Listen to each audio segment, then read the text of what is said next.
Je lance le direct. Allons-y. C'est un petit peu lent.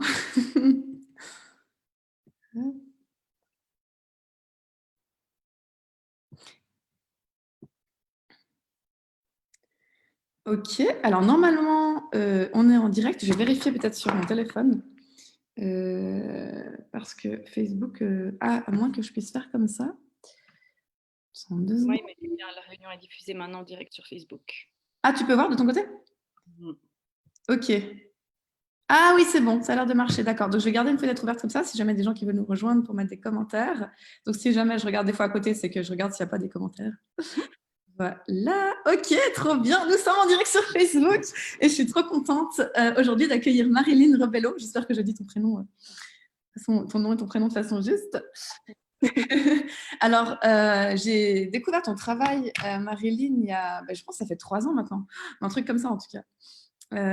Et je pense que c'était à travers le site des Genuine Woman, donc c'est un site pour entrepreneurs femmes en Suisse, donc il y a un bout de temps. Et ouais, je sais pas pourquoi j'ai tout de suite croché avec ce que tu faisais. Donc, je me réjouis qu'on parle un peu de tout ça. Et puis, depuis ce temps, je te suis. Puis après, on avait un peu échangé sur les réseaux. Et puis, quelque chose qu'on a en commun, je pense, c'est vraiment cette notion d'amour qui est derrière le travail qu'on porte dans ce monde. Et ta façon de faire, pour moi, elle est magique. Donc, je me réjouis qu'on plonge dans ton univers et dans tout ce que tu proposes, en fait, à travers tes différents services et juste qui tu es. Donc, voilà. Merci beaucoup d'avoir accepté cette interview. Merci à toi de m'accueillir, je me réjouis. Peut-être on pourra commencer par, tu peux te présenter pour les personnes qui ne te connaissent pas encore. Je sais que c'est jamais facile cet exercice, mais ça te laisse le choix. Ouais. Moi, je me suis lancée dans l'entrepreneuriat il y a bientôt 6 ans déjà de cela. Au départ, dans quelque chose qui m'était, comment dire, totalement improbable. Parce que pour la petite histoire, moi, je suis quelqu'un qui n'a jamais spécialement rêvé de me marier, de la robe blanche, de toutes ces choses-là.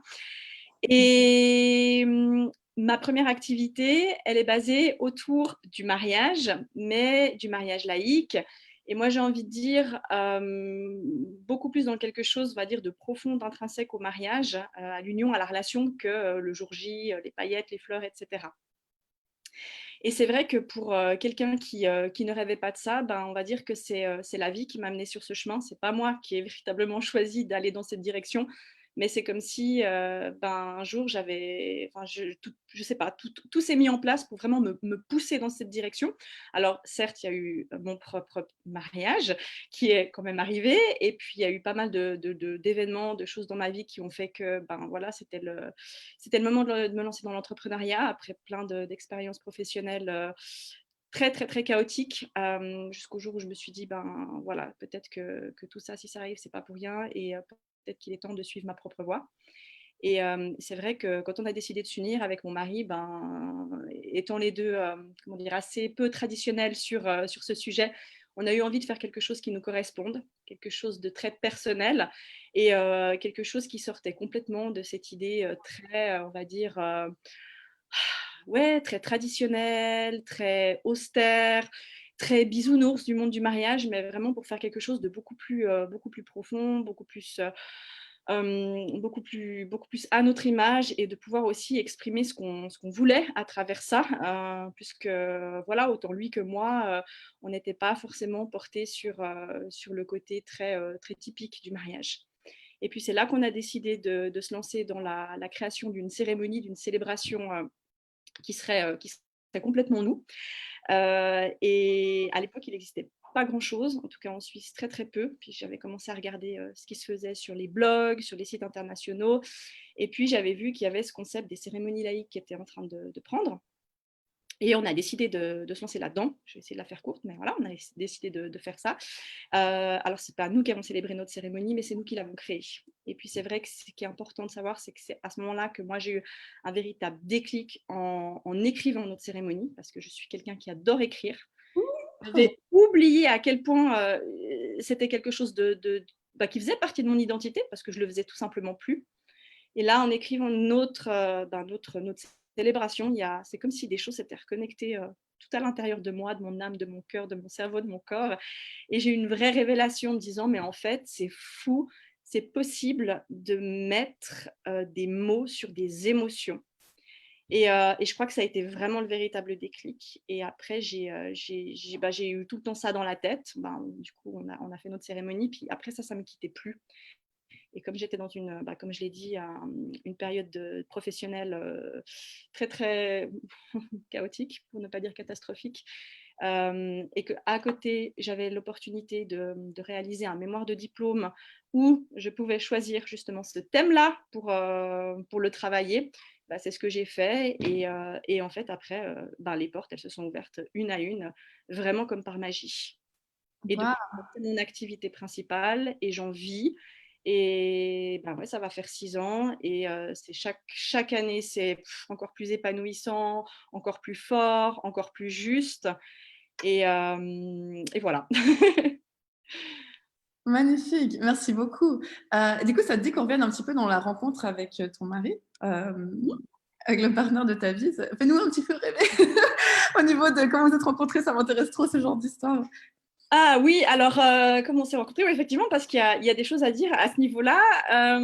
Moi, je revenais d'un grand voyage en Amérique du Sud où j'étais partie 3 mois sac au dos parce que ça, c'était un peu ma vie. Justement, c'est pour ça que je rêvais pas forcément de mariage et tout ça, parce que moi, j'étais quelqu'un de très indépendant et, Mm. euh, et j'aimais les choses comment dire, un peu sauvages, un peu qui sortait de l'ordinaire, et voyager toute seule à l'autre bout du monde sac au dos, ça me bottait beaucoup plus que d'imaginer vivre une petite vie de couple pépère. Donc, j'avais fait un grand voyage et je revenais, voilà, enfin, sans imaginer ce qui allait m'attendre. Et moi, je suis quelqu'un qui aime beaucoup la musique et qui aime beaucoup sortir. Maintenant, je sors un peu moins parce que j'ai une vie de famille, mais en tout cas, à l'époque, j'aimais beaucoup sortir. Et j'avais toujours dit, mais en fait, je pense que l'homme de ma vie, je pourrais très bien le rencontrer dans ce contexte. Parce que c'est quelque chose là aussi qui faisait partie de mon identité. J'aimais sortir, j'aimais m'amuser, j'aimais aller écouter la musique. Et plein de gens me disaient non, mais tu sais, dans ces environnements-là, c'est des mecs chelous, tu vas trouver quelqu'un, un gros fêtard, et puis après, enfin, tu pourras pas créer une vie avec. Mais je sais pas, moi j'avais toujours eu cette petite intuition, ce petit truc qui me disait que bon, peut-être que finalement je pourrais rencontrer quelqu'un comme ça. Et, Mm. j'étais sortie un soir avec des copines et sur la piste de danse, j'ai repéré celui qui allait devenir mon mari. Il est venu vers moi, il a commencé à me draguer et puis je l'ai trouvé trop entreprenant, alors je l'ai remballé. Et puis après, je suis retournée vers mes amis et en repartant, il est venu me dire au revoir, ce que j'ai trouvé très, très classe. Il m'a dit: «Écoute, je travaille demain, je dois rentrer. Ça m'a fait plaisir de te rencontrer». J'ai trouvé ça assez chevalier et Mm. du coup, je me suis dit: «Oh, c'est dommage» parce qu'en fait, finalement, il avait l'air ouais, enfin, ça a l'air d'être quelqu'un de bien. Puis je lui ai dit: «Bon, peut-être qu'on se reverra» et puis il m'a dit: «Peut-être» et il est parti. Seigneur, je te veux. Ouais, et en fait, ce qui est complètement fou, c'est qu'il connaissait juste mon prénom et puis, en m'appelant Marilyn, ça peut s'écrire de 1000 manières différentes et c'était, je crois, 1 ou 2 semaines après, et je reçois une demande de lui et une demande d'amis de lui sur Facebook. Donc, truc de fou, puis je me dis: «Tiens, mais ah oui, c'est ce Sergio que j'ai rencontré à cette soirée». Et puis, avant d'approuver la demande et en me demandant comment il m'avait retrouvée, je vais regarder ses photos et je vois des photos de lui parce que j'avais accès à ses albums photos et là, il se passe un truc en moi où je me dis: «Waouh, je crois que c'est l'homme de ma vie».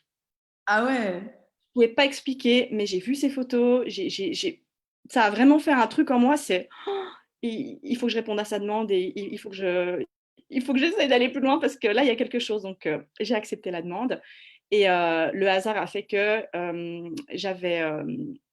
je m'étais inscrite pour participer à un autre événement organisé par les mêmes personnes que celui où on s'est rencontrés. Et quand il est allé sur cet événement, la première photo des participants qui est apparue, c'était la mienne avec mon nom. Il a cliqué, il m'a reconnue et il s'était dit: je vais aller à cette soirée, je vais l'aborder plutôt que de la demander directement comme amie. Sauf que je ne suis pas allée finalement à cette soirée. Mais il avait tout noté et puis il m'a recontacté comme ça. Donc ouais, c'est fou. Oh, et vive les réseaux, hein.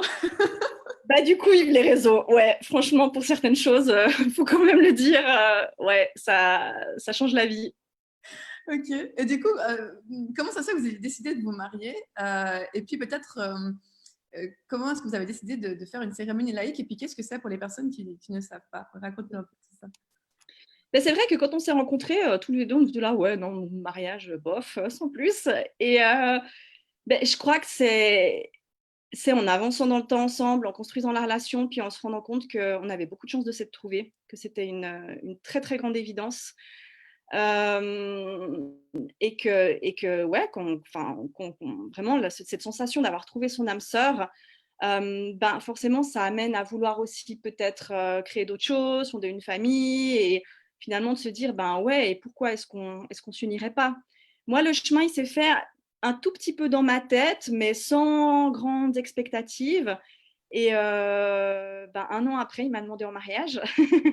Donc, je pense que lui a fait le même chemin dans sa tête. Et même si c'était quelque chose à l'époque, qui me terrorisait, qui me faisait très peur, ben, en fait, je pouvais pas ne pas lui dire oui, parce que c'était tellement juste, tellement évident. Donc voilà. Et puis à partir de là, on s'est dit, OK, alors on va se marier, mais qu'est-ce qu'on va faire? Parce que justement, on veut pas faire quelque chose qui soit trop tradit. Moi, dans mon entourage, tout le monde va bien se moquer de moi parce que les gens connaissent ma position sur le sujet. Donc, on s'est dit, si on fait quelque chose, il faut vraiment faire quelque chose de profond, de juste, puis finalement, qui mette en valeur notre amour, notre vision de la vie, notre vision du couple, de la relation, plus que ce côté, alors très, ouais, déjà très légal du mariage, ou alors religieux, parce que ça ne correspondait, mais absolument pas du tout. Et en plus, moi, je suis même pas baptisée. Donc on s'est dit, on va quand même faire le côté légal parce que voilà, on va le faire pour la protection, pour les papiers, etc. Mais on va surtout pas se contenter de ça parce que pour nous, c'est pas ça notre mariage. Pour nous, notre Mm. mariage, c'est quelque chose où on va mettre en valeur ben, ce qui nous anime, ce qui fonde notre couple, pourquoi on décide de s'engager, qu'est-ce que ça signifie pour nous, et véritablement en faire un rite de passage. Et c'est à ce moment-là qu'on a décidé de vraiment créer quelque chose de totalement atypique et que je me suis dit, ben, je vais l'écrire parce qu'on avait rencontré quelqu'un qui pouvait célébrer notre mariage, mais qui avait voilà, un template identique pour chaque union. Et puis nous, on ne voulait surtout pas ça. Donc on lui a demandé si elle était d'accord de se baser sur un texte très personnel qu'on écrirait nous-mêmes. Et puis il n'y avait pas de problème. Donc on est parti là-dessus. Et Mm. on a créé cette cérémonie, alors qui était à l'époque, par rapport à tout ce que je sais et tout ce que je fais maintenant, qui était très très basique. C'était beaucoup orienté sur du textuel, sur des mots. On avait fait intervenir ben voilà, des proches, des gens qui avaient vécu des choses très fortes aussi avec nous. Et puis après, ben voilà, on a fait un traditionnel échange d'alliances, on a échangé nos vœux, mais ça restait bah ouais, très basique par rapport à maintenant tout ce qu'on peut faire. Parce que finalement, qu'est-ce que c'est une cérémonie laïque? Alors, si on reste dans la définition très littéraire, c'est une cérémonie sans connotation religieuse. Mais ça veut tout dire et rien dire. Pour moi, c'est une cérémonie où on peut vraiment exprimer qui on est, on peut faire ce qu'on veut, on peut totalement, bah, comme je disais, sortir des sentiers battus, mais c'est surtout au-delà de l'aspect du déroulement de la cérémonie elle-même, c'est une mise en valeur de l'essence du couple. Moi, Mm. comme je dis souvent, le couple, c'est deux personnes, c'est deux individus qui sont là, puis quand ils se mettent ensemble, là, il y a quelque chose au milieu qui se forme. Et moi, j'appelle ça la zone de magie ou la zone sacrée du couple. Ah, trop beau. Et c'est ce que je fais avec mes couples, c'est que moi, je les accompagne pendant plusieurs mois, au-delà de leur dire, bon, bah voilà, ce qu'on va créer pour votre cérémonie, c'est plutôt, ben, en fait, qui êtes-vous? Qu'est-ce qui fait que votre union va durer dans le temps? Qu'est-ce qui fait que vous allez pouvoir construire quelque chose de très solide? Qu'est-ce qui fonde votre identité? Et c'est à partir de là qu'on crée une cérémonie, qu'on crée quelque chose comme un rite de passage vers quelque chose d'autre, mais c'est une porte d'entrée vers autre chose de la relation. Et pour moi, ce qu'on fait ensemble, ça s'arrête de loin pas au jour J. Ça doit leur apporter de la valeur pour toute leur vie ensemble. Donc c'est une vraie préparation au mariage. Alors on entend souvent le terme de préparation au mariage dans le cadre religieux, sauf que là, ça va beaucoup plus loin. Il n'y a pas de contexte religieux. mais c'est un travail d'introspection, de réflexion par rapport au couple, et puis par rapport aussi à, ben ouais, à qui ils sont, et puis quelle est la signification de l'engagement, qu'est-ce qu'ils mettent comme valeur dessus, et sur le sens du mariage à leurs yeux, parce que finalement, le mariage peut avoir plein de significations. Magnifique. Et quand tu parles de cette identité, de cette, comment tu l'appelais, zone de... Ouais, la zone de magie ou la zone sacrée. Donc c'est ce qu'ils créent ensemble, c'est qu'ils sont ensemble, c'est ça? Ou c'est Ouais. aussi chacun individuellement, c'est quand ils viennent Ouais, ensemble? parce que deux personnes, bah, c'est des individus à part entière, et je pense que c'est important de conserver sa part, sa part personnelle, hein, quand on est avec quelqu'un, de ne pas s'effacer dans l'autre. Néanmoins, quand on se met ensemble, il y a quelque chose qui se crée. C'est comme une troisième entité, c'est comme ouais, c'est une troisième zone, et c'est là où c'est là où on peut tout développer, c'est là où on peut tout créer. Puis je pense que si on identifie cette zone, si on en prend soin, bah, ça permet justement de développer des outils pour aussi les moments où on va traverser peut-être des difficultés ou des choses plus compliquées, mais vraiment d'avoir ce point de référence qui fait que c'est ouais, comme une zone de sécurité où on sait que, ouais, mais ok, quand on est comme ça, quand on développe ça ensemble, ben, on sait que c'est là que se trouve ouais, notre magie en tant que couple. C'est magnifique. Donc toi, tu sais trouver les bonnes questions et ensuite mettre des mots dessus. Bah, c'est pas facile, ça je me suis toujours dit: «Ah, avec ton travail, c'est quelque chose, qui m'a l'air de l'extérieur, je me dis: «Waouh, ça va pas être facile». Mais en fait, c'est tout un processus. Il y a le processus d'apprendre à découvrir les couples que j'ai en face de moi. Alors, il faut aussi qu'eux me laissent, hein, j'ai envie de dire, pénétrer dans leur univers. Mmh. Pour que je sente, pour que je cerne. Il y a beaucoup de choses qu'ils vont me confier, il y a beaucoup de choses qu'ils vont me dire, mais il y a aussi surtout ce que je vais ressentir, ce qu'ils ne disent pas, ce que je vais lire entre les lignes. Mmh. Donc j'essaie vraiment de trouver un équilibre entre les choses très factuelles qui me livrent, et puis aussi ben, ce qu'ils disent pas, ou parfois même ce qu'ils ne savent pas, et qu'on va découvrir ensemble. Et c'est à partir de là, finalement, que les mots viennent, les idées viennent, les choses se mettent en place, qu'on trouve un univers aussi, parce que leur cérémonie d'engagement, pour moi, c'est un univers autour de leur engagement. Les cérémonies, elles portent un titre, elles ont tout un déroulement clé, tout est en harmonie, il y a des symboles, des gestes, il y a les musiques, enfin, tout doit faire sens quand on met les choses bout à bout. C'est pas juste, ah bon, ben tiens, on va mettre ça maintenant, on va faire intervenir quelqu'un, ah ben, hop, un petit échange d'alliances. Non, non, non, tout doit être juste, tout doit faire sens. Et puis, je parle des alliances, il y a peut-être des gens pour qui ça va pas du tout faire sens d'échanger des alliances. Et moi, je vais pas du tout les pousser à faire ça. Au contraire, ça va plutôt être, mais qui vous êtes? Qu'est-ce qui font de la particularité de votre couple? Et à partir de là, comment est-ce qu'on met ça en scène, en mots, en images, en sons, pour en faire justement ce rite de passage? Ah, c'est trop beau! Donc en fait, tu es vraiment là pour, creuser dans cette profondeur du couple et à partir de là, créer cette cérémonie. Tu vas accompagner dans toute la création de la cérémonie pour en faire une œuvre magnifique en fait, qui corresponde, Ouais, exactement, et puis qui va, justement même être une œuvre qui va porter le couple encore plus loin. Pour moi, on crée quelque chose pour le mariage, mais pour le mariage au sens de la vie ensemble, de l'union. Je dis mmh. souvent, en anglais, on a ces 2 mots qui permettent beaucoup mieux d'identifier, ce que je veux dire. Il y a le wedding pour le jour de mariage, et le marriage pour vraiment la relation, le mariage au sens intrinsèque du terme. Et en français, on n'a qu'un mot pour dire les 2 mots. Ça porte souvent à confusion. Mmh. Mais moi, c'est vrai que je travaille avec eux sur vraiment plus marriage, vraiment sur le mariage, mais qu'est-ce que ça signifie? Et c'est pas juste pour un jour, c'est théoriquement pour toute la vie. Et Mmh. après, le jour J est une porte vers la suite. Mais ce qu'on fait ensemble, c'est un travail de toute une vie. Ah, c'est hyper intéressant. Il y a un truc qui me vient, c'est qu'en ce moment, on entend beaucoup de gens dire: «Oh, avec cette époque, tu sais, Tinder, tout ça, il y a plus personne qui veut se marier ou s'engager ou on a perdu un petit peu ce respect pour les cérémonies». Toi, c'est quoi ton regard là-dessus et qu'est-ce que tu répondrais à ce genre de pensée, de remarques? Ben, moi, j'ai l'impression que c'est plutôt l'inverse. Moi, j'ai l'impression alors, certainement, il y a une part de personnes qui se dit ça, et puis, et qui n'est plus forcément, très encline à s'engager, ou certainement. Mais il y a aussi une part très importante de personnes hem, qui reconnaissent ce besoin justement de rituels, ce besoin de mettre une valeur sur l'amour et justement d'avoir finalement ce couple qui peut être aussi une sécurité par rapport à tout ce qu'on traverse Mmh. et qui a besoin justement de cette union, de cet engagement.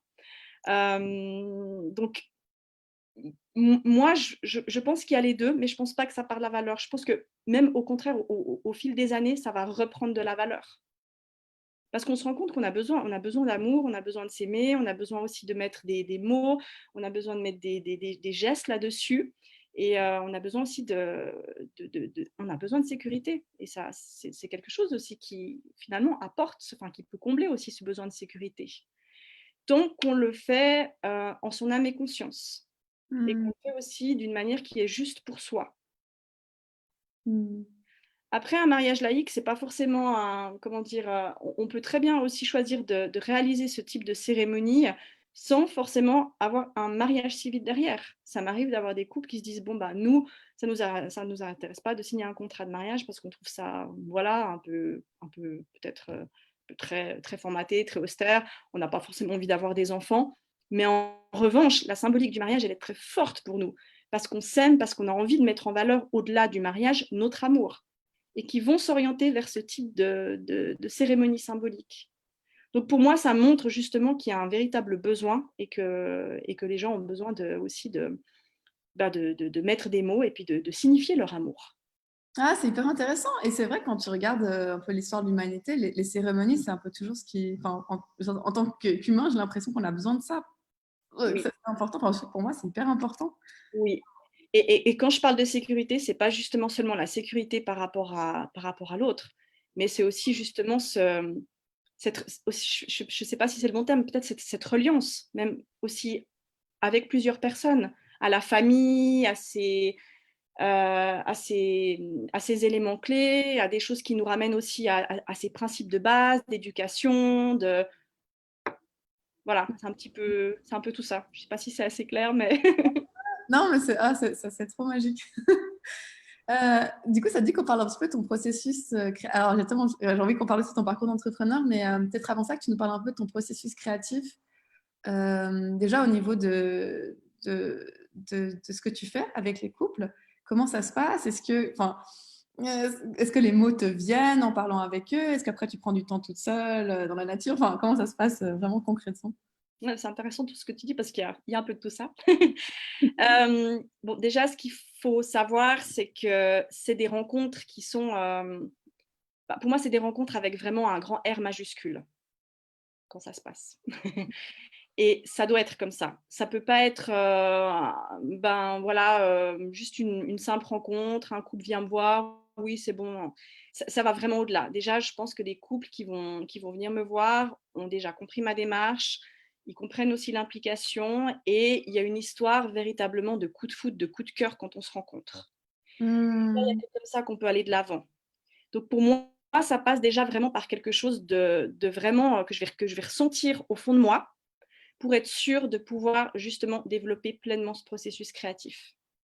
Parce que s'il n'y a pas ce truc, cette alchimie, bah, je vais avoir l'impression d'être un peu, d'avoir un peu ce truc de l'imposteur où je ne vais pas faire juste, où je ne vais pas faire bien, où je ne vais pas pouvoir totalement déployer ma créativité. Là, il y a Ah, cette connexion qui doit se faire au départ. Et j'ai de la chance parce qu'au jour d'aujourd'hui, je peux dire que c'est quasiment à 100% comme ça. mhm. Parce que je l'ai désiré, parce que je l'ai manifesté, parce que c'était vraiment aussi un objectif, c'est d'être complètement dans l'alignement et dans la justesse par rapport au couple que j'accompagne. Et ensuite, à partir de là, ben voilà, il y a déjà un flux, il y a déjà quelque chose, une magie qui s'opère. Et ben voilà, les couples me permettent déjà d'accéder à à leur univers, à qui ils sont. Et moi, il y a déjà énormément de choses que je perçois et que je cerne. Et Mhm. après, on se rencontre plusieurs fois, on échange. Je leur pose beaucoup de questions. Ils ont du travail à faire en commun, ils ont du travail aussi à faire individuellement. Et c'est ce que je te disais aussi au début d'interview, il y a les choses que je lis, qui sont assez claires, et puis il y a aussi beaucoup les choses que je perçois. Même sur une manière de répondre aux questions que j'envoie, je vais ressentir. Ah oui. manière dont on va, enfin, dont ils vont aborder la question. Est-ce que la réponse, ben voilà, est-ce que c'est une réponse qui est très développée ou pas forcément? Il n'y a pas besoin que ce soit toujours très développé. Mais moi, tout ça me donne des clés, des indices et me permet de, voilà, de mieux comprendre qui ils sont. Hmm. Après, ben, c'est beaucoup aussi au fil des rendez-vous qu'on, voilà, qu'on échange. Ils me parlent aussi beaucoup de leur histoire. Moi, j'aime beaucoup les faire revenir sur des choses du passé, leur faire prendre conscience de la valeur de ce qu'ils ont vécu jusqu'à maintenant. Parce qu'on a tendance souvent à être dans le flot de la vie et puis on ne revient pas forcément faire des retours en arrière. Alors que là, on peut véritablement prendre conscience de ce qui a construit une relation. Hmm. J'aime bien aussi les amener à pratiquer aussi de la visualisation. Enfin, voilà, C'est énorme ce que tu proposes en fait, c'est carrément plus ouais, que. on fait beaucoup de choses comme ça. Il y a aussi des fois des choses plus créatives qui se passent pendant les rendez-vous. Ouais, en fait, c'est du sur-mesure. Donc après, ça va dépendre de chaque couple. C'est jamais deux fois la même chose. Et puis, j'ai jamais non plus j'ai jamais le même processus créatif, même si après, bon, voilà, il y a une identité qui est là. Mais après, c'est en fonction de chacun. Ce que j'ai mis du temps aussi à oser faire. Parce qu'avant, j'avais vraiment mon cadre, ma structure. Et il fallait que ce soit comme ça pour chacun. Et maintenant, avec tout ce que j'ai appris, avec l'expérience, je sais que là où je vais pouvoir donner le meilleur, c'est en étant totalement dans, on va dire, l'adaptation de la situation et de qui j'ai en face. Ouais, et il y a un truc qui me venait quand tu parlais, c'était cette sorte de liberté artistique, parce que quand tu dis il y a des choses que je perçois, ça demande aussi un certain courage de dire bah, je vais créer à partir de ce que je perçois, et puis je sais pas si le couple va aimer ou pas, non? Enfin, Eh bien, tu mets le doigt sur quelque chose de... Mais c'est exactement ça, vraiment. Et ça m'a pris des années avant de l'assumer. Parce que franchement, des fois, je leur propose des trucs. Il faut être hyper ouvert d'esprit. ouais. Parce que personne ne s'attend à ce qui va se passer le jour J. La majorité des couples, quand ils viennent me voir la première fois, certains n'ont même jamais assisté à ce type de cérémonie. Ils savent qu'ils veulent faire ça. Ils sentent que c'est pour eux, mais Mm. ils n'ont aucune idée. Et après, c'est vraiment de les prendre par la main. Alors, pas comment dire, de leur imposer des choses ou d'être l'unique force de proposition, parce que c'est pas ça. Mais c'est vraiment d'avoir un équilibre entre ce qu'ils vont exprimer, ce qu'ils vont être, ce qu'ils vont désirer. Et moi, à partir de ça aussi, comment est-ce que je peux les orienter pour que ça leur corresponde totalement. Mais c'est vrai que c'est très juste ce que tu dis, parce qu'il va y avoir ce moment-là où je vais devoir, on va dire, je vais devoir plonger dans l'eau et Mm. leur proposer quelque chose. Et c'est ce moment-là où j'ai des images, ça peut être des images, ça peut être des sons, ça peut être des mots. C'est souvent, c'est souvent quelque chose de très imagé, où je me dis, je me replonge dans ce qu'ils m'ont confié, j'enregistre aussi ce qu'ils me disent, surtout quand ils me reparlent de leur histoire, parce que j'ai les voix. Et après, quand j'écris, pour moi, c'est important d'avoir la voix, la tonalité. Ça me fait ressentir encore plein d'autres choses. Et à partir de là, ouais, il y a tout un monde qui se crée dans ma tête. Et après, c'est d'oser et de dire, OK, bon, c'est ça que je capte, c'est ça que je vais retranscrire. Comment ils vont le prendre? Mm. Euh, Souvent, ça tombe juste. On va dire quasiment à chaque fois, ça tombe juste. Pour autant que les personnes soient ouvertes. Mais maintenant, je travaille aussi avec des personnes qui ont cette ouverture d'esprit. Donc, généralement, voilà, on va dire, c'est une suite logique. Et puis après, voilà, c'est de leur proposer ça dans un contexte qui leur permette déjà de le voir, de comprendre. Et aussi c'est toujours une mise en lumière finalement de qui ils sont, de leur amour, de leur relation. C'est jamais du folklore, c'est jamais des trucs trop, c'est pas des trucs bizarres, mais voilà, c'est des étapes rituelles, c'est des symboles, c'est de l'intégration oui, ça peut être des symboles clés, c'est des mots particuliers, enfin voilà, c'est vraiment un univers en fonction de chaque couple. Et du coup, c'est jamais la même chose, forcément. Ah, c'est hyper intéressant. Donc, ça demande vraiment cette ouverture totale du cœur et cette confiance que justement, tu vas pas venir avec ton petit plan, mais tu vas co-créer avec ce qu'il y a. Oui. Mm. Et Et après, c'est vraiment quelque chose c'est une chose sur laquelle ils peuvent se reposer après, par la suite, c'est une référence. ouais. Ouais, ouais. Et d'ailleurs, quand tu parlais, ça me faisait beaucoup penser en général au processus entrepreneurial quand tu crées une offre ou quand tu crées un accompagnement. C'est beaucoup ça. Ceux qui sont les plus puissants, c'est ceux qui sont le moins avec un petit plan à l'avance, mais ça demande une confiance totale en soi et au fait au moment aussi, à la créativité, enfin tout ça. C'est ça, et de sortir de ces blocages, des pensées limitantes et de la petite voix qui dit: «Non mais attends, tu vas où là?» Ouais, et c'est très lié, hein, et d'ailleurs, je peux dire, à partir du moment où j'ai assumé ça, où j'ai osé aller de l'avant dans ce processus créatif, ben, il y a plein de choses qui se sont aussi débloquées pour moi personnellement dans mon processus, entrepreneurial. Trop intéressant. Du coup, parlons un petit peu de ton parcours entrepreneur. Donc tu as rencontré l'homme de ta vie, après tu as décidé de vous marier, puis en même temps, tu as réalisé que tu aimais écrire sur le couple, sur le mariage. Comment ont été tes débuts? Est-ce que tu te souviens de tes premiers clients? Comment est-ce qu'on commence? Tu sais, je pense aux personnes qui regarderaient cette interview après, qui se diraient, OK, mais c'était quoi les débuts? Comment est-ce que ça commence? Et après, tu disais que c'était très naturel. Donc, raconte-nous un peu tout ça. Ouais, alors, bah, au début, c'est beaucoup, on va dire, on ne sait pas, hein, on y va, on teste et on verra comment ça se passe. Bah, comme j'ai dit, moi, j'avais créé mon site et un blog, donc je commençais déjà à écrire sur le blog parce que j'avais envie de développer une certaine expertise dans ce domaine. Donc, à l'époque, c'était très, voilà, une cérémonie, comment ça peut se passer. Enfin, c'était des choses très, ouais, très factuelles. Maintenant, je sors de plus en plus de ça. Et c'est vrai que les articles que j'écris sont plus des choses personnelles ou plus liées on va dire à l'amour, à des choses, ouais, des choses plus intimes. Mais à l'époque, c'était ça. J'avais, je pense, envie et peut-être besoin aussi d'un peu de me profiler comme quelqu'un qui connaît ce domaine. Donc, je me suis beaucoup documentée, je me suis aussi beaucoup inspirée de ce qui me plaisait et puis je retranscrivais ça sur mon blog. Donc, j'ai mon site, mon blog qui ont commencé à vivre. Et j'avais la chance, de par mon parcours web, parce que j'ai justement fait cette formation de chef de projet web, un diplôme fédéral, plus des compétences en web marketing qui m'ont permis de me profiler assez vite avec un bon référencement et de sentir en fait qu'il y avait certainement une demande pour ce genre de cérémonie, puisque nous, c'est ce qu'on voulait faire avec mon mari, et puis qu'il n'y avait pas beaucoup de choses disponibles. Et je me suis dit, mais je sens que c'est le truc à proposer à ce moment-là. Il doit y avoir des gens qui recherchent ça. Et puis, effectivement, ça a pas loupé, c'est allé très, très vite. Parce que en fait, les gens m'ont trouvé via Google. Les gens Ah voulaient ouais? savoir de cette manière.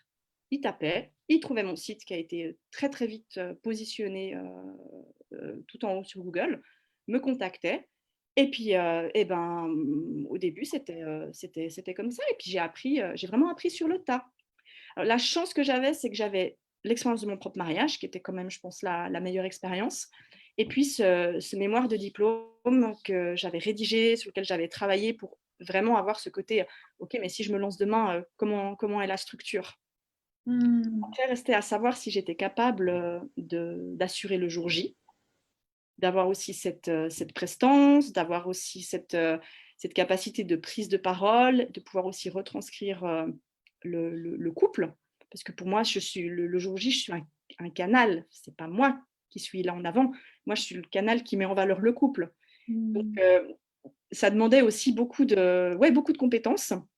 Et après, ben, j'ai appris sur le tas, je me suis lancée. Mais la première fois que je l'ai fait, il y a eu ce truc au fond de moi où je me suis dit: «Ah ouais, c'est ça, c'est juste». C'est vrai. Attends, J'avais la trouille, en plus moi je suis quelqu'un qui, je suis très introvertie, je suis pas quelqu'un qui aime m'exprimer en public. Dans les grands groupes, j'ai plutôt tendance à aller me cacher et là, ben, on se retrouve du jour au lendemain devant une assemblée pour le plus beau jour de la vie d'un couple, donc il y a pas d'autre choix que vraiment d'assurer. Et après, ben, c'était l'expérience, et voilà, au fil des années. hmm. Et est-ce que tu as l'impression que cette notion de se percevoir comme un canal, ça aide aussi du coup à dire à la peur, OK, il ne s'agit pas de toi là, Marilyn? Ouais. Exactement. Bah, je pense que c'est vraiment ce qui m'a aidée, ce qui m'a apporté depuis le début.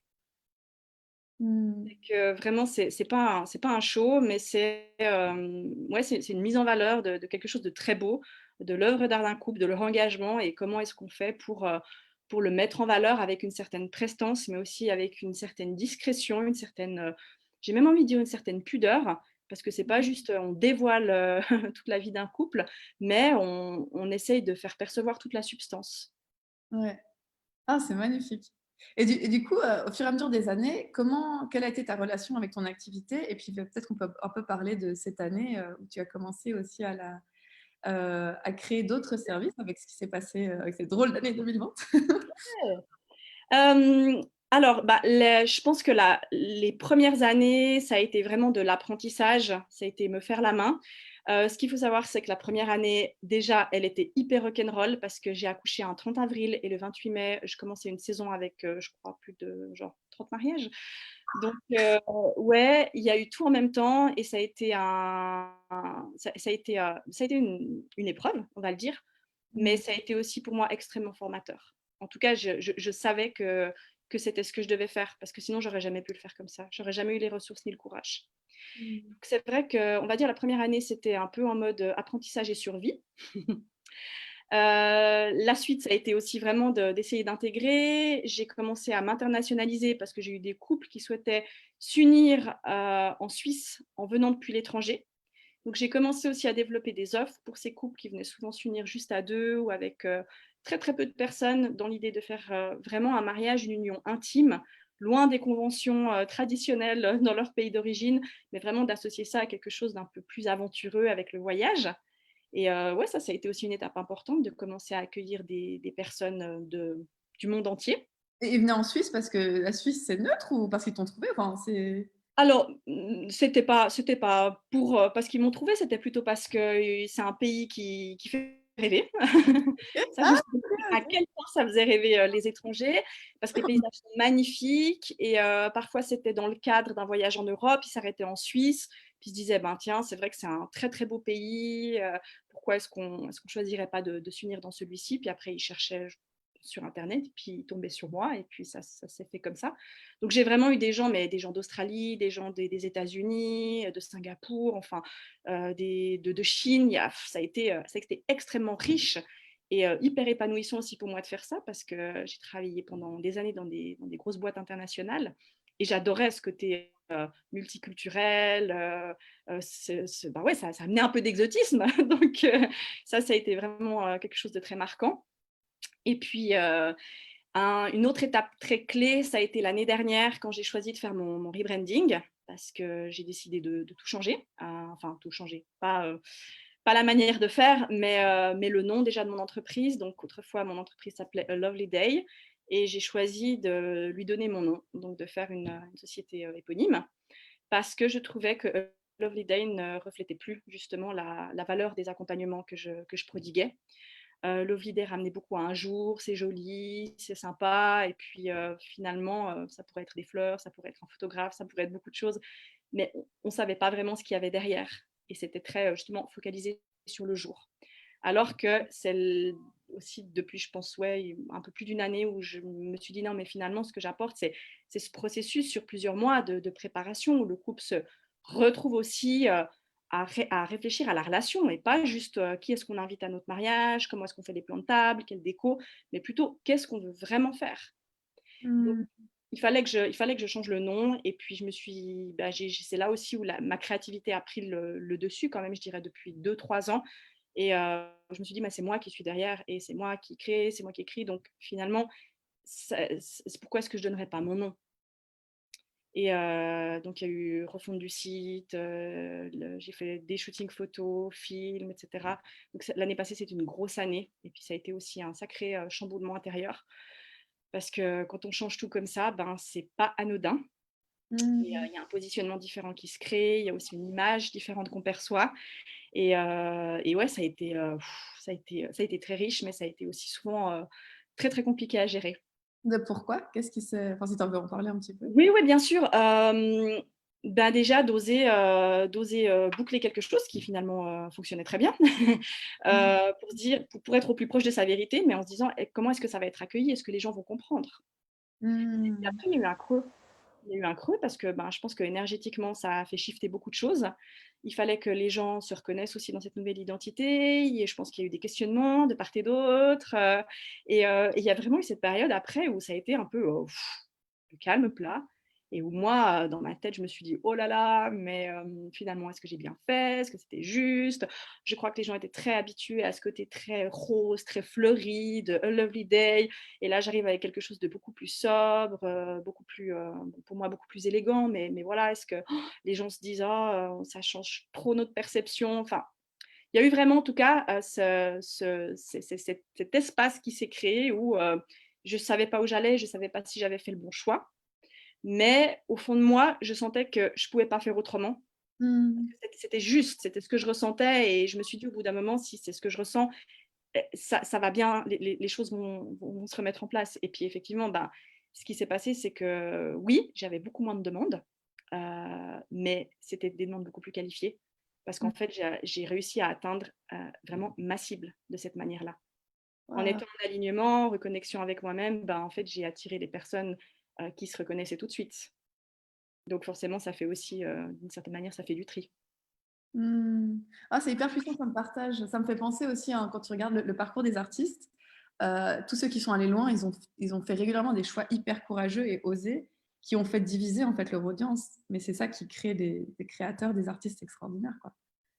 Même si ça n'a pas dû être facile. Et donc après, C'est un chamboulement, hein, parce que ça demande ça demande de lâcher, ça demande voilà, de sortir vraiment de sa zone de confort. Parce que moi, comme je disais, j'étais dans quelque chose qui fonctionnait très bien et pourquoi tout changer? mmh, Mais voilà, je ressentais que j'étais à un stade où j'avais besoin de me rapprocher de cette vérité et surtout de faire comprendre que ma démarche, c'était une démarche qui était très, très particulière, que j'ai mis tellement d'années à créer, à concevoir, à peaufiner, et il fallait le mettre en valeur d'une manière différente. ouais, ouais, ouais, c'est Donc ça, magnifique. c'était vraiment une étape clé l'année passée. Et puis, cette année aussi, alors ce qui s'est passé, c'est qu'en fin d'année 2019, on est parti voyager en Australie avec mon mari et ma fille en mobil-home. Donc, on a fait 2 mois sur la côte Est. Trop bien! Et Je savais pas. ouais, et là, il s'est passé beaucoup de choses dans ma tête. Mmh. Ça a fait de la place, ça a libéré beaucoup d'espace pour des nouvelles choses et puis des nouvelles choses que j'imaginais pas accueillir. Mais il y a eu vraiment beaucoup de. Moi, je suis quelqu'un qui faisait pas de place, hein. C'était tout le temps dans la suractivité, voilà. Et là, en fait, j'étais finalement obligée de faire cet espace et il y a plein de choses qui sont arrivées. Et surtout l'envie de pouvoir aussi accompagner les couples en premier lieu au-delà du mariage. Je me suis dit, et c'est vrai que c'est aussi un son de cloche que j'avais de plusieurs des couples que j'accompagnais, mais finalement ce qu'on fait là dans ce cadre de cette préparation au mariage, ça pourrait servir à tous les couples. Même ceux qui se marient d'une autre manière, même ceux qui ne souhaitent pas se marier, mais déjà ceux qui se rendent compte de l'importance de prendre soin et de développer la relation. Et ça a fait son chemin. Et c'est en Australie que je me suis dit, il faut que je crée quelque chose d'autre en rentrant. Et que je crée aussi quelque chose qui soit un peu plus, justement, plus ouvert à tout le monde et au-delà du simple cadre du mariage. Donc, j'ai eu l'idée de créer ce premier programme en ligne pour les couples qui ont envie de porter leur amour encore plus loin en se reconnectant vraiment à leur essence profonde. Et puis, il y a eu le Covid.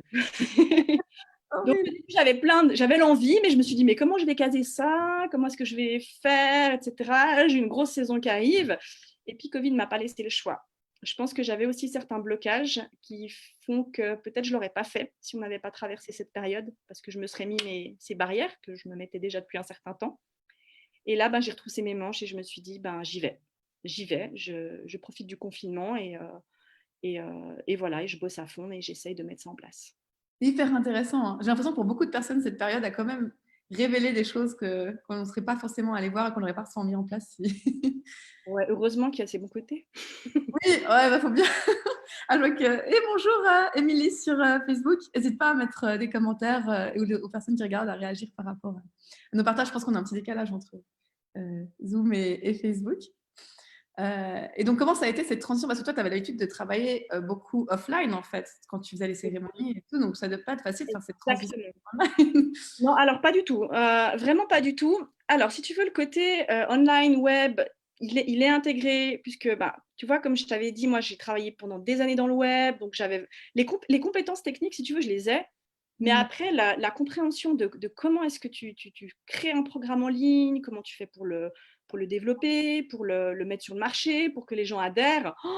Là, c'était vraiment très, très, très compliqué. Et d'ailleurs, j'ai sué et je suis encore, hein. Moi, j'estime que je suis complètement nouvelle dans cet environnement, dans cet univers.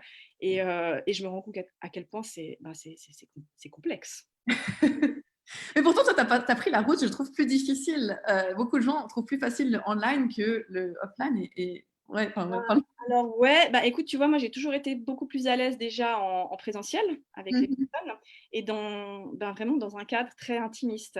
Et là, moi j'ai l'impression que c'est là que le potentiel se révèle, qu'il y a plein de choses qui émergent et voilà. Et c'est vrai que d'être devant des audiences plus grandes et en plus à travers un écran, pour moi c'est quand même quelque chose de plus compliqué. Mais j'ai eu envie de faire ce switch parce que je me suis dit, mais c'était vraiment déjà même avant le Covid, j'ai eu envie de diversifier. Puis c'est vrai que les accompagnements au mariage, pour moi, ça restera le cœur de mon activité. C'est ce que j'aime, c'est ce qui me fait vibrer, c'est ma passion. Et je me rends compte aussi que c'est quelque chose qui me prend énormément d'énergie. On ne peut pas imaginer à quel point c'est un processus qui est énergivore. Parce que c'est pas juste pendant les rendez-vous, c'est pas juste le jour J, c'est quand on est en contact, quand on a créé cette connexion avec un couple, la connexion, elle est tout le temps là. Elle est tout Mhm. le temps, elle nous habite en continu. Donc quand un couple, deux couples, trois couples, et puis quand on va jusqu'à X couples par saison, ça fait beaucoup. Ça fait beaucoup, et surtout si on veut donner le meilleur à chaque couple et être vraiment dans un accompagnement ultra qualitatif. Donc j'ai eu aussi envie de diminuer, de me dire ben, je fais moins mais mieux. Ça, c'était aussi déjà le sujet avec mon rebranding l'année passée. Et je me suis dit, si je fais moins mais mieux, va falloir aussi que je propose d'autres choses à côté. Et puis finalement, peut-être que cet amour que j'ai pour ce métier, que je puisse aussi peut-être le proposer d'autres manières pour que ce soit aussi plus accessible. Donc Mhm. j'ai eu vraiment cette idée avec ce premier programme de couple. Et puis après, il y a eu aussi d'autres choses que j'ai envie de proposer, peut-être un peu plus en lien avec le développement personnel ou entrepreneurial, mais qui pour moi restent vraiment en lien avec cette connexion à soi, cette connexion à l'amour et l'envie aussi d'être, voilà, de créer des belles choses et puis d'être en phase d'être en alignement, en phase avec sa vie, avec son existence. Mhm. Et toi, du coup, pour être en phase avec soi, il y a beaucoup l'écriture qui joue un rôle aussi, non? Tu peux nous parler un peu de ça? Ton Oui, rapport? complètement. Bah, en fait, ouais, bah, moi, l'écriture, c'est vraiment mon médium on va dire, pour dialoguer avec, je peux dire, avec mon âme. Moi, ça passe vraiment par l'écriture. C'est un moyen vraiment d'aller chercher des choses, bah oui, justement, d'avoir ce dialogue et de pouvoir aussi exprimer certains aspects qui me sont beaucoup plus compliqués d'exprimer comme ça oralement. Mais avec l'écriture, je sais pas, c'est comme si il y avait moins de filtres, c'est comme si j'osais plus, c'est comme si bah, il y a vraiment une magie. Moi, j'ai toujours dit, je me sens quand même guidée quand j'écris. Parce que les choses que j'écris, enfin, d'où ça sort? Pourquoi Ouais. des fois je sens que c'est ce mot que je dois écrire? Pourquoi je sens que c'est ça que je dois dire? Ça peut être ben, dans le cadre des cérémonies, comme dans le cadre aussi peut-être d'un article que j'écris pour le blog, tout à coup, je vais vraiment voir la phrase que je dois écrire, je vais la ressentir et des fois, ça va même trop vite que j'ai même pas le temps d'écrire et je me dis, mais c'est pas possible, d'où est-ce que ça vient? Mais ça vient beaucoup quand justement je suis posée et que je me dis, j'écris. Mhm. Ça commence aussi à se faire un peu plus par l'oral, parce que c'est aussi une chose que j'apprends à développer de plus en plus, mais on va être sincère, c'est encore plus laborieux. Mhm, mhm, mhm.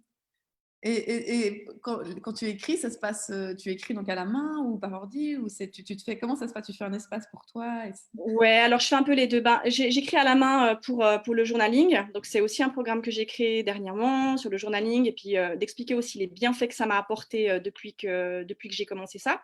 Parce que je l'ai commencé intuitivement quand j'étais en Australie. Mhm. Et pour la petite histoire, quand j'étais dans l'avion au retour du voyage, j'avais vraiment posé mes intentions pour 2020, ce qui était pour moi une nouveauté. Et c'est en rouvrant dernièrement mon carnet où je me suis rendu compte qu'en fait, c'est incroyable, mais tout était fait, tout s'était mis en place, tout s'était réalisé. Alors que quand je les écrivais, ça me semblait, ouais, mais non, mais ça, je vais pas y arriver. Bête, comme simplement intégrer 5 minutes de méditation dans ma journée ou arrêter de checker mes emails le soir. Enfin, mais ça me semblait impossible de réaliser ça quand je l'écrivais et en fait, ça s'est mis en place tout seul.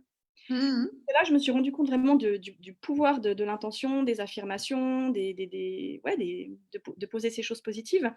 Et puis, ben, c'est aussi à partir de là que j'ai commencé vraiment ouais, à journaler, à poser ces intentions clés, à écrire aussi des fois un peu plus sur ce qui me traverse. Donc, les choses basiques, je les écris à la main. Mais s'il y a un thème que j'ai envie d'approfondir ou j'ai envie d'aller plus dans le détail, bah, à ce moment-là, c'est sur le clavier, mais aussi justement parce qu'il y a ce problème de rythme entre ce qui se passe dans mon esprit et puis la restitution. Mhm, mhm, mhm, mhm. Ça va Ouais, ouais. souvent vite. Alors avec le clavier, au moins j'arrive à... Oui, c'est ça, ça peut aller très vite, hein, le côté Mais je garde quand même toujours l'écriture à la main pour la base et puis pour quand je fais mon journaling le matin parce que je crois aussi beaucoup au pouvoir de l'écriture manuscrite. Mmh. Ouais. Ah, c'est hyper puissant. L'écriture, c'est juste un truc qui me fascine à quel point quand tu écris et que tu regardes derrière, il y a tout qui Ouais.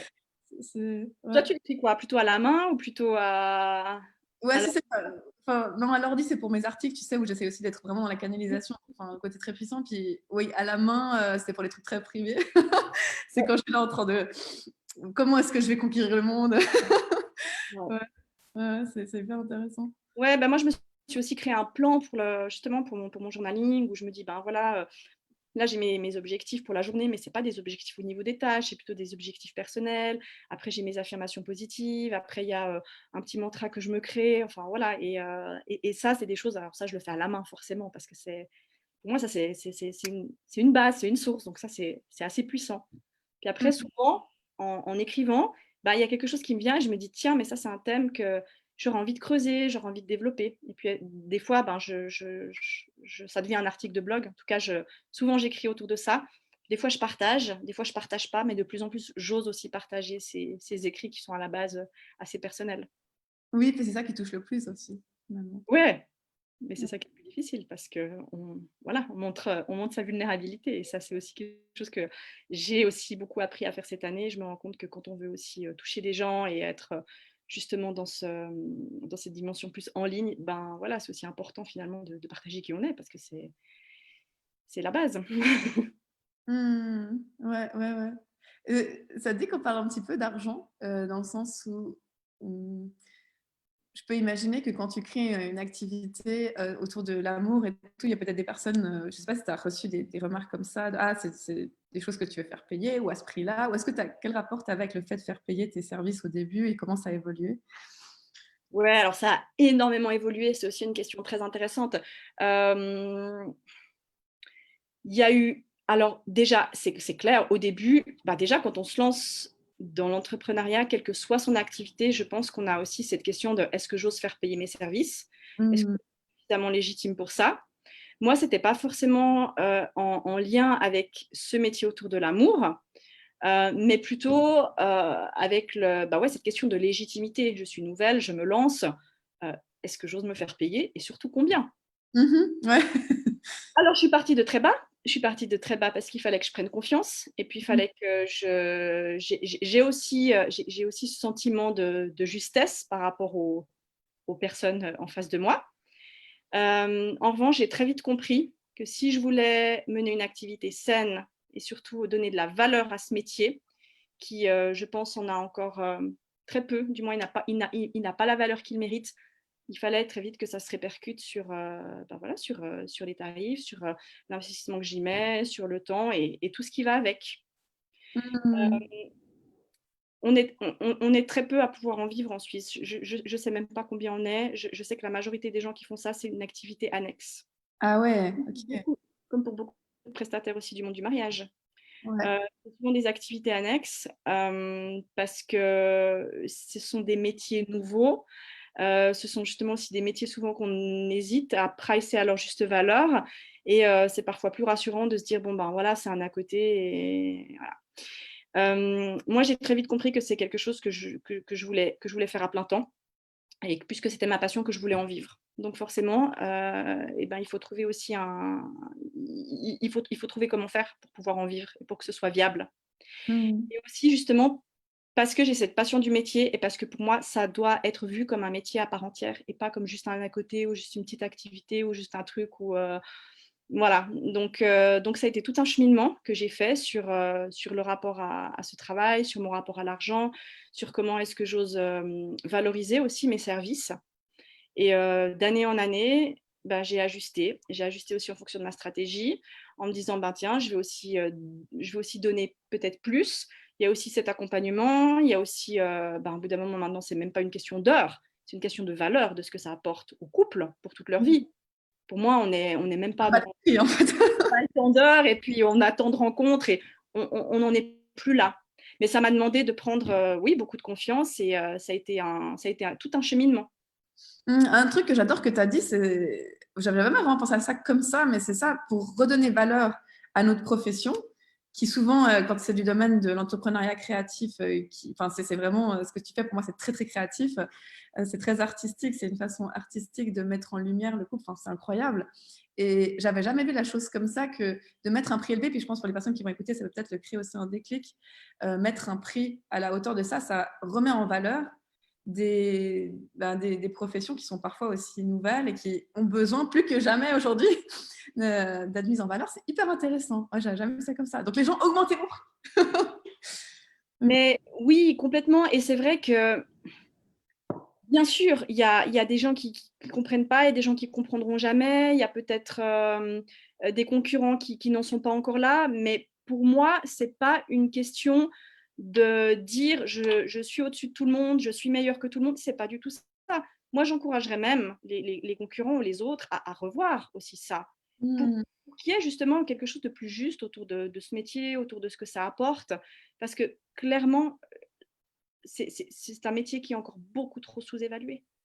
Ouais, ouais. Il y a une dimension derrière d'accompagnement, de coaching, d'aspect extrêmement personnel.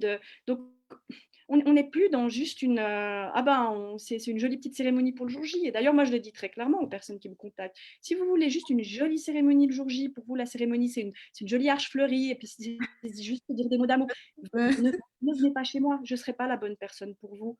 Vous n'allez pas y trouver votre compte. Et moi, je ne vais pas non plus pouvoir vous transmettre ce que vous devez capter. Donc, voilà, mais j'ai appris à être vraiment très au clair avec ça. Ça a mis du temps, mais ça demande du courage et maintenant encore plus que jamais. Ouais, bah oui. C'est ça qui est hyper inspirant. Et il y a une question qui me venait aussi par rapport, bon, je dévie de nouveau un peu, mais au couple. Comme tu as rencontré tous ces couples, je ne sais pas combien, tu as dû rencontrer au moins une centaine, au moins, Ouais. enfin, que tu as accompagné. Est-ce que tu peux retrouver des sortes de clés, des patterns des couples qui ont particulièrement une alchimie magnifique? Est-ce que tu aurais des clés concrètes pour des gens comme moi qui ont besoin d'apprendre sur les relations? Alors, ce qui est drôle, c'est que oui, j'ai certains couples qui m'en rappellent d'autres. Mmh. C'est assez fou. Et ça va pas juste au-delà de l'histoire. Ça va même au-delà de gestes, ça va même dans des regards. C'est assez incroyable. Des fois, ça peut même être des ressemblances physiques qui se Ah ouais? traduisent, des ressemblances même à l'intérieur de la relation. C'est assez fou. Après, j'essaye vraiment de sortir de ça parce que je veux surtout pas me laisser influencer. Puis chaque couple a sa spécificité, a sa place. Mais forcément, ben ouais, des fois, j'ai des petits flashs, j'ai des petites choses qui me viennent et ça, c'est assez fou. Une chose enfin, il y a deux choses qui me viennent comme ça à l'esprit quand tu me poses cette question. La première, c'est que j'ai vraiment appris à ne surtout pas juger, à ne surtout pas me faire une image du couple que j'ai en face de moi, Mmh.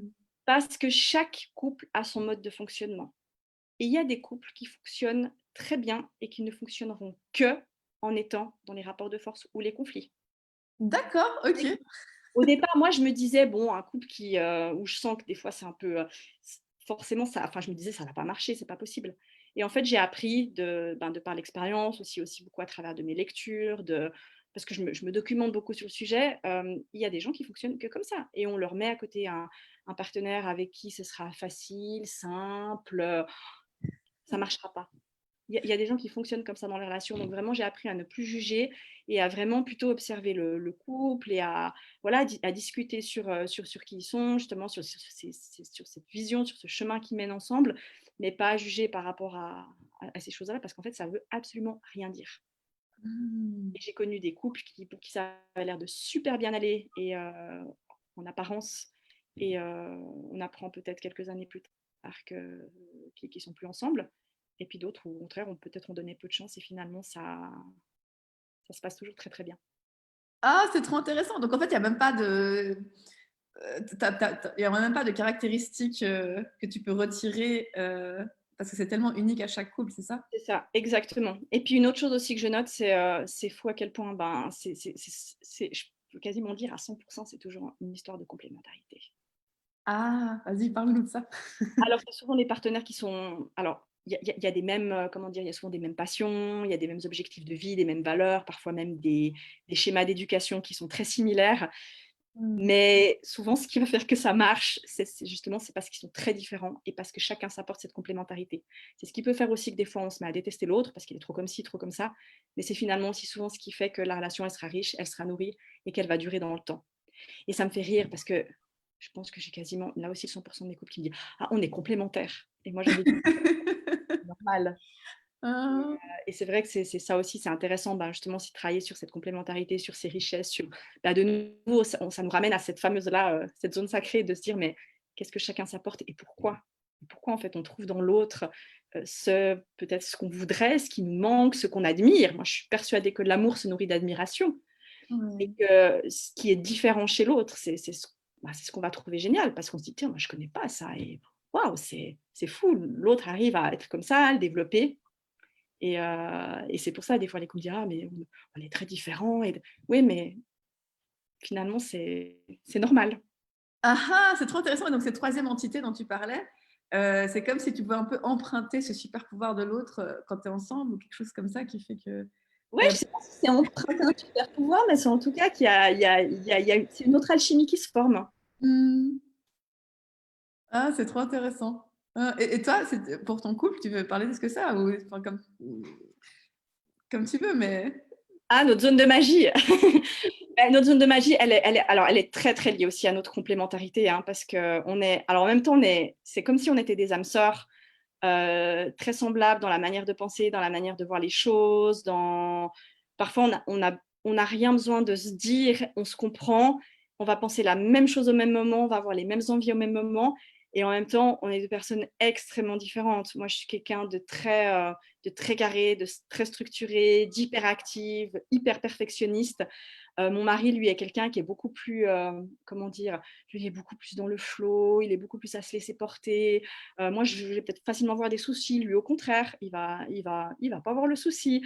Il est très dans l'harmonie, dans la paix, à vouloir vraiment faire plaisir. Moi, je vais être plutôt très caricaturale. Non, si ça me convient pas, ça me convient pas et c'est comme ça. Donc c'est très, très intéressant et je pense que nous, notre zone de magie, elle se retrouve beaucoup dans des passions qu'on a en commun. Alors, on sort un peu moins maintenant parce qu'on est parents, mais voilà, c'était beaucoup aussi dans l'amusement. Maintenant, ça reste aussi beaucoup dans la musique. On se retrouve énormément dans cet art. Moi, j'ai l'écriture, lui, il développe beaucoup la musique, mais c'est quelque chose qui nous rallie énormément. Et beaucoup aussi dans un aspect un peu plus holistique de spiritualité où on est tous les deux. Et j'ai énormément de chance d'avoir un homme qui est très ouvert à tous ces aspects-là et qui fait aussi beaucoup de recherches personnelles sur lui, qui s'intéresse à tous ces domaines, qui fait aussi de la méditation. Et c'est une chose aussi dans laquelle on se retrouve beaucoup et je pense qu'on développe beaucoup de magie à travers tout ça. Et justement aussi des fois même sans avoir besoin de se parler, en comprenant chacun qu'on avance, on fait notre chemin de vie personnel et c'est un chemin aussi qui nous apporte beaucoup justement quand on est ensemble et dans cette troisième entité. Ah, trop beau. Et puis, en tant que maman, euh, est-ce que tu as l'impression que ces choix que tu as faits dans ta vie en devenant entrepreneur et puis le type de business que tu as créé, euh, comment est-ce que selon toi, ça a peut-être changé la façon dont tu percevais auparavant l'éducation ou, enfin, ouais, raconte-nous un peu tout ça si tu vois des liens. Ouais, alors c'est vrai que comme j'avais peur de me marier, alors j'avais, je pense, encore plus peur de devenir maman. Mm. Je voyais vraiment le truc, ça c'est le choix de vie, on ne peut plus jamais revenir en arrière. Et Que ça. j'avais très peur, c'était vraiment lié à cet aspect justement, comme je disais, j'aimais partir, être libre, faire ce que je voulais quand je voulais. Je me disais, waouh, mais en fait, Après, quand on a des enfants, ben non, c'est fini, on n'a plus de spontanéité, on n'a plus de liberté. Et tu sais, moi, c'est tout un chemin vers l'amour que j'ai fait. Je pense que j'avais beaucoup de blocages avec mes propres émotions, une vision de l'amour très erronée. Et rencontrer mon mari, ça a été vraiment une première reconnexion. Après, il y a eu cette reconnexion à l'amour de soi à travers l'entrepreneuriat, parce que si on veut réussir et évoluer, on n'a pas d'autre choix que d'apprendre à s'aimer. Justement, en ayant eu ma fille, ça a ouvert encore d'autres portes gigantesques autour de l'amour, et en comprenant à quel point, ouais, à quel point finalement toutes ces portes qui avaient déjà été ouvertes, ça permettait finalement d'arriver là, et puis de pouvoir aussi déployer quelque chose de très beau autour de cet amour parental, maternel et de l'éducation. Et je suis très contente de pouvoir élever ma fille en ayant déjà cette passion, en ayant trouvé cette passion, en m'étant trouvée, si je peux bien dire, en suivant ce chemin. Pour moi, c'est une mission du cœur, dans l'authenticité, dans l'alignement, parce que je pense que pour elle, c'est un bel exemple. Moi, en tout cas, j'ai mon papa qui était musicien professionnel, donc il y avait déjà aussi ce truc artistique dans notre famille. Et moi, je sais que ça m'a énormément apporté. Mon papa étant quelqu'un qui n'a jamais voulu rentrer dans le moule ou dans le cadre pour faire de la musique qui plaisait à tout le monde, mais en faisant ce qu'il voulait, même si c'était extrêmement dur et que c'était vraiment pas le chemin facile. Mais je pense que ça m'a apporté énormément, et je suis contente aussi aujourd'hui de pouvoir transmettre ça à ma fille, puis de lui montrer que oui, on peut faire aussi, on peut faire quelque chose de différent, et qu'on peut faire et être ce qu'on veut. Et je trouve ça très joli quand elle me parle de mes mariés, quand elle voit mes vidéos de mariage, et puis elle a les yeux qui brillent. Et je trouve ça, ouais, je trouve ça extraordinaire de pouvoir montrer cet exemple. Et puis, c'est vrai qu'en étant aussi en contact avec ces couples, en parlant d'amour, en parlant de couple, ça va aussi en lien après avec la parentalité, avec toutes ces choses-là. Donc, il y a aussi des connexions qui se créent. Moi, j'apprends aussi énormément à ce niveau-là. Pour moi, c'est vraiment un tout. Et après, il y a aussi le fait de pouvoir s'écouter, de pouvoir gérer aussi son temps, à peu près comme on le désire, et puis de pouvoir aussi être très disponible pour ma fille. Et ça n'a pas de prix. Alors, je travaille à 200%, je travaille des fois le soir, ça m'arrive de travailler la nuit, travailler le week-end, mais quand elle a besoin de moi, je suis toujours là. Je n'ai pas besoin de quitter un bureau, un employeur, et de demander la permission pour partir. Ouais. Là, je pense aussi que ça change complètement la donne au niveau de l'éducation, et puis de ce qu'on peut transmettre. C'est ça, et rien que de voir ses parents, sa maman, enfin, suivre l'appel de son âme, en fait, et l'appel de son cœur, pour moi, c'est le plus belle des éducations. Je sais pas ce qu'elle réalise encore, parce qu'elle a 4 ans. Je sais pas ce qu'elle réalise à son âge, mais en tout cas, je suis contente de lui montrer que, voilà, que c'est possible, et puis voilà, qu'elle pourra faire et être ce qu'elle veut, et d'enseigner des choses que, je sais pas, moi, on m'a pas forcément expliqué comme ça, ou à notre époque qui était très différente, où je sais pas, on avait un métier, puis c'était un métier qui avait un nom, qui existait, enfin. Et là, je trouve super intéressant finalement d'inculquer d'autres choses aux enfants d'aujourd'hui. Ouais, j'ai hâte de voir, oui, ce que les prochaines générations vont créer, quoi. Parce qu'on a... Ouais, ça va être très créatif, certainement. C'est ça, ouais, à mon avis. Parce que le monde a besoin de ça. Oui, ouais, ouais, ouais, ouais. Et on n'a plus tellement de choix, donc c'est hyper intéressant. Est-ce que tu veux nous partager la... comment est-ce que tu te sens par rapport à tes rêves, la suite de ton activité? Est-ce que tu es du genre à te connecter à une grande vision ou à te laisser porter? Comment est-ce que ça se passe pour toi? C'est un peu des deux. C'est un peu des deux. Je me connecte, oui, toujours à une vision, à des objectifs, à des désirs. Et puis après, j'apprends aussi à me laisser porter au jour le jour, parce que ça ne va pas toujours comme on veut, ni au rythme où on veut, en tout cas pour la grande impatiente que je suis. Il y a aussi la réalité. Pour moi, c'est une année quand même qui aura été extrêmement complexe, du fait de devoir gérer le côté émotionnel, le mien et celui des couples que j'accompagne. C'est déjà extrêmement stressant d'organiser un mariage. Donc, pour ces couples qui ont été mis face à toutes ces difficultés, il y a aussi c'est déjà compliqué en temps normal. Donc là, ça a rajouté encore une couche supplémentaire. Moi, j'essaie vraiment de les accompagner au mieux dans ce processus, d'être toujours présente. Mais ça m'a aussi, ouais, ça m'a aussi pris beaucoup d'énergie. Donc, c'est une année très, très fatigante. J'ai pas forcément, heureusement, eu d'impact sur cette année même, parce que tout avait été quand même déjà prévues en avance, en amont. En revanche, l'année prochaine s'annonce pour l'instant très, comment dire, très, très nébuleuse. Ça remet en question les projets de mariage de beaucoup. Je pense que les gens hésitent à 2 fois à l'idée d'organiser un mariage, d'entreprendre cette démarche, parce qu'ils attendent aussi. Donc c'est pour la première fois de ma vie, j'ai aucune visibilité sur les mois à venir, alors que normalement c'est quelque chose qui arrive assez en amont. Donc c'est compliqué pour voir la suite. Après, j'essaie de me concentrer sur le présent et puis de continuer ce chemin justement de développement, de créer d'autres choses, d'écrire beaucoup. En écrivant, il y a aussi beaucoup de choses qui se mettent en place. Il y a l'idée aussi de créer des accompagnements, des programmes. Et puis maintenant, je commence à suivre aussi ce chemin petit à petit en complément. Et on verra. Au jour d'aujourd'hui, je dois dire que c'est une vision un peu au jour le jour. Donc voilà, mais ça apprend à lâcher prise. Et puis moi, je pense que personnellement, j'en avais beaucoup besoin. Ouais, ça me parle beaucoup. Il y a toujours le big picture, mais le big picture, il tend à s'éloigner un petit peu là en ce moment. Ouais, c'est souvent ces temps-ci, en 2020, on est dans un bootcamp de lâcher prise. C'est exactement ça, mais en accéléré, hein. Ah ouais. Ce que je fais après-demain, je sais pas. Je sais pas, il y a aujourd'hui, il faut déjà gérer. Ouais. Moi, c'est la première fois où j'avance mais au pas et voilà et autant avant les choses arrivaient, elles arrivaient très facilement parce que les gens qui désirent, se lancer dans une démarche comme celle-ci, ils s'y prennent bien en avance.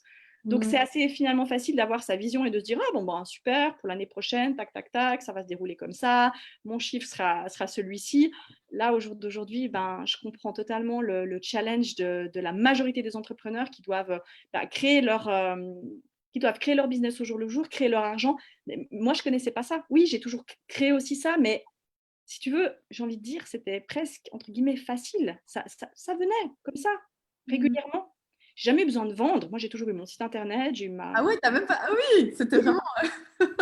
j'ai jamais véritablement fait de pub. Enfin, voilà, moi, les gens ont besoin d'un service, je leur propose, ils le cherchent, ils le trouvent. Voilà, c'était comme ça. Et au jour d'aujourd'hui, c'est des autres enjeux.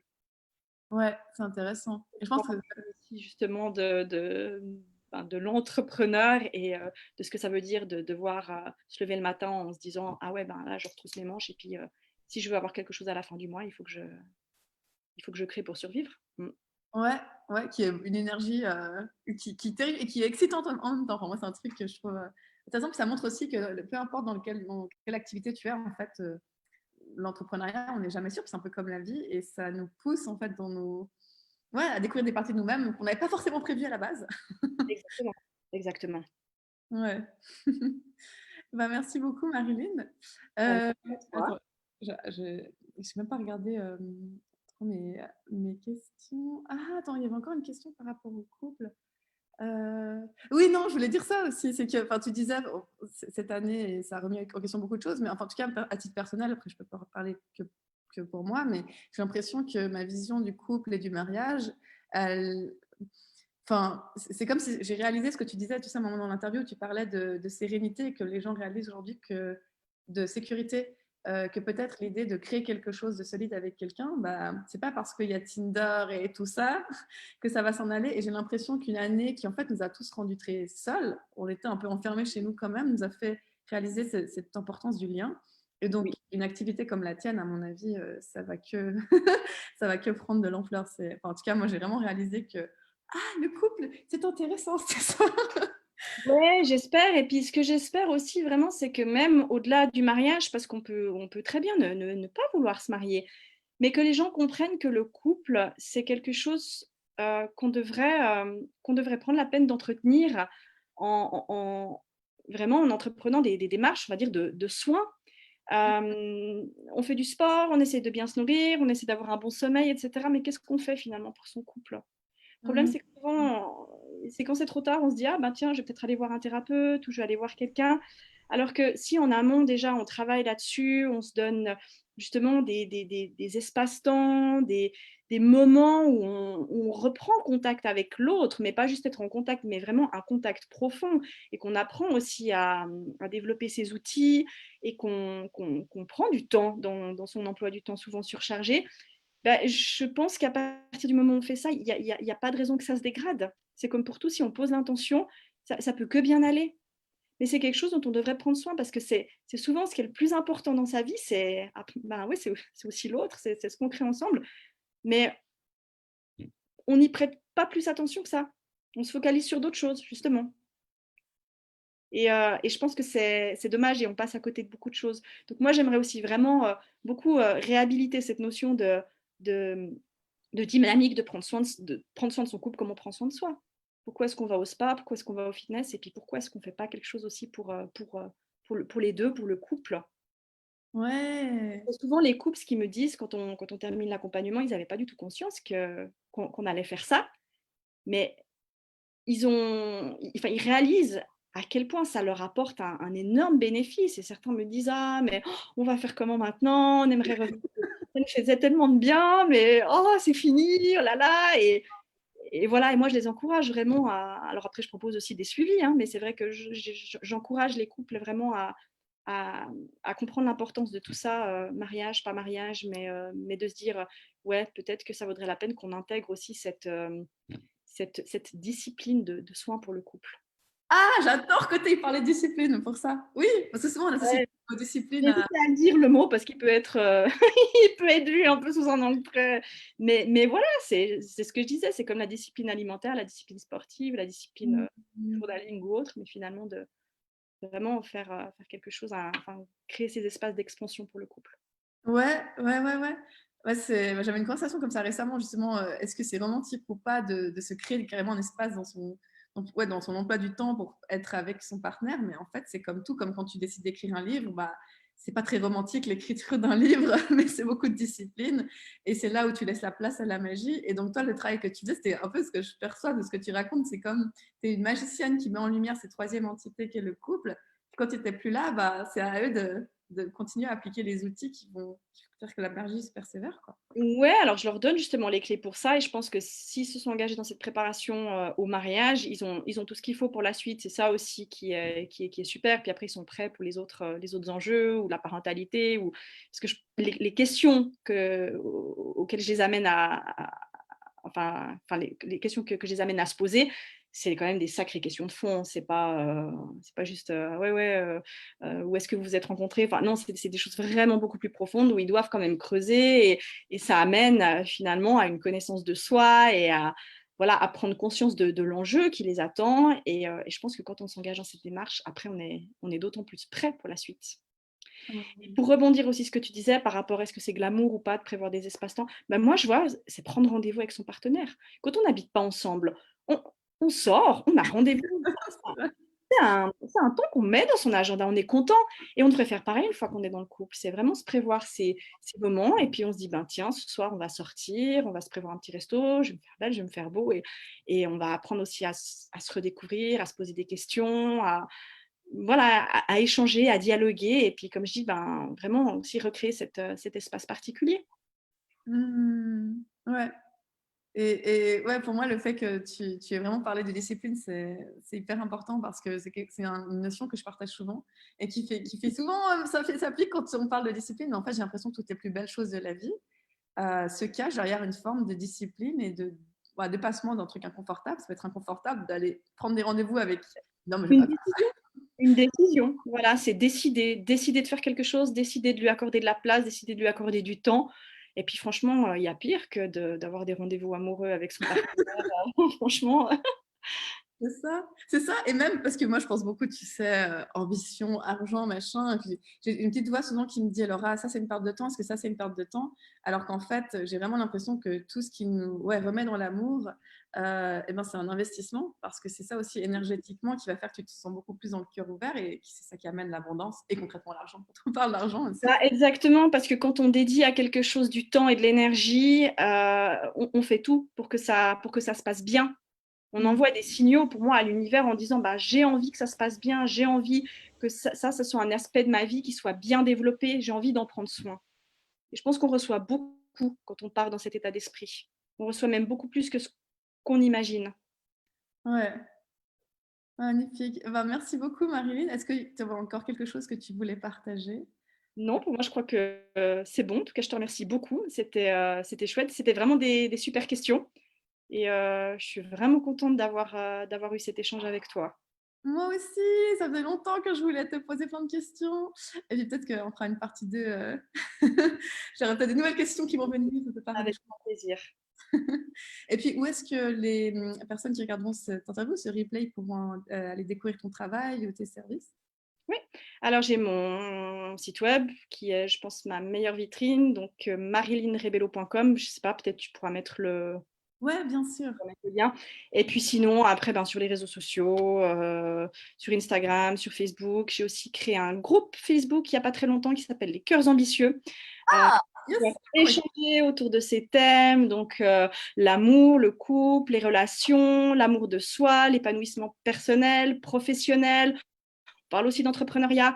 Enfin voilà, il y a beaucoup de choses, mais ça tourne toujours vraiment au niveau de l'ambition du cœur finalement, parce que l'ambition n'est pas quelque chose, enfin c'est pas péjoratif, au contraire, surtout quand c'est lié au cœur. Donc voilà, si j'ai eu envie de créer un peu cet espace qui parle de toutes ces choses, mais finalement qui sont reliées sur un aspect commun qui est l'amour.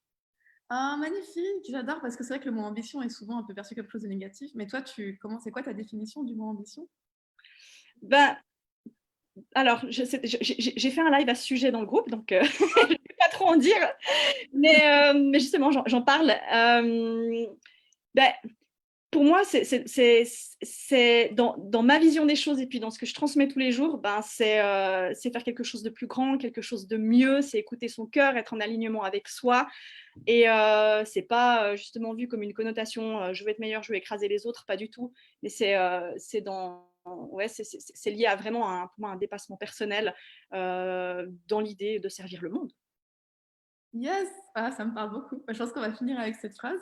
Merci Marilyn et merci aux personnes qui ont regardé cette interview, qui regardent en replay. N'hésitez pas à mettre des commentaires quand vous regarderez tout ça par rapport à ce qui vous vient. Et puis n'hésitez pas aussi à découvrir le travail de Marilyn et d'aller rejoindre son groupe Facebook du coup.